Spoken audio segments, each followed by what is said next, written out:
Sir नमस्कार। स्वामी साहब जी इंदा साहब अस्सलाम वालेकुम। जी जो पूछ सर अब तमाम मुलाकात थी जो उस्ताद ने वकील ता जो डायरेक्टर साहब ने जमा कराए पेटे के प्लेटफॉर्म में डायरेक्टर साहब ने जमा कराए ता जो फोन कर डायरेक्टर साहब साईं रिटायर्ड थी सर उस्ताद ने जो सुबह साहब उस्ताद साहब दियो साहब का भी डिसमिस करना था सो करेगा ये सब वो डिस्कस क्यों हो सर नोट करिए डायरेक्टर साहब से हो तो kita wanita di studio video mau ini betul-betul kan dari ya जो उस्ताद है जिन्होंने ट्रांसफर किया वो wanita लेकर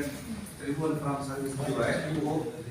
डायरेक्टर या बोर्ड देखो भी अपील देगी तो उन्हें जैसा वापस कर दें बाकी जो उस्ताद है कि ट्रांसफर में न थियला ऐं उन जी ड्यूटी भी उते आहे ऐं उहो को घुमाए सालनि खां 2 साल में 3 साल में घुमाए करी यानी यार आयो न साईं बस आयो उन्हनि ई उस्ताद हुए जेके ड्यूटी दे तव्हां जी कोई कम कयो भला अजी वियो लिस्ट ये किथे आहे ठीक है ता डायरेक्टर साहब का नोट लगाई दो ता डायरेक्टर साहब ठीक है ये सॼो लिखी दो ओके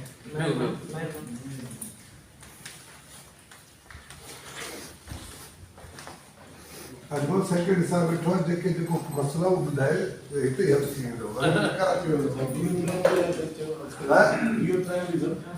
अॼु